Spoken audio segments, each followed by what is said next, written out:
नमस्ते। धेरै बिरामीहरू ओपिडी आउनुहुन्छ र भन्नुहुन्छ डाक्टर साहब मेरो छिमेकीको प्रेसरको औषधि चाहिँ जम्मा 5 एमजीको छ, तपाईँले त मलाई 50 एमजीको लेखिदिनु भयो।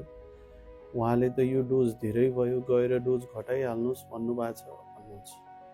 हो, बुझ्न के जरुरी छ भने प्रेसरलाई चलाउने औषधिहरू विभिन्न प्रकृतिका हुन्छन्।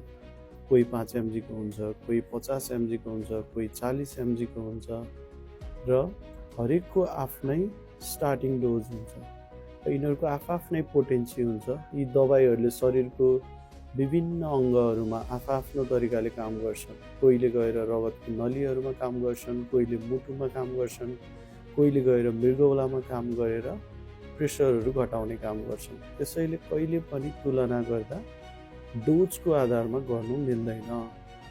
जस्तै एम्लोडिपिन 5 एमजी, यसको पोटेन्सी हाई हुन्छ, यसले खाउने इफेक्ट कम डोजमा पनि आउँछ र कम डोजले पनि प्रेसर घट्छ भने एम्लोडिपिनको तुलनामा टेलमिसार्टन, लोसार्टनको पोटेन्सी अलिकति कम हुन्छ र यसलाई अलिकति बढी डोज चाहिन्छ। उदाहरणको लागि प्यारासिटामोल, तपाईँले प्यारासिटामोलको नर्मल डोज कति खानुहुन्छ? 500 एमजी। सो यसले ज्वरो घटाउन तपाईँको शरीरमा 500 एमजी प्यारासिटामोल चाहियो। यदि तपाईँले त्यही ठाउँमा 5 एमजी मात्र प्यारासिटामोल खानुभयो भने यसले ज्वरो घटाउला त? अवश्य घटाउँदैन। त्यसैले हरेक औषधि आफ्नै फार्माकोलोजी हुन्छ, आफ्नै काम गर्ने ठाउँ हुन्छ, आफ्नै पोटेन्सी हुन्छ, एफिकेसी हुन्छ।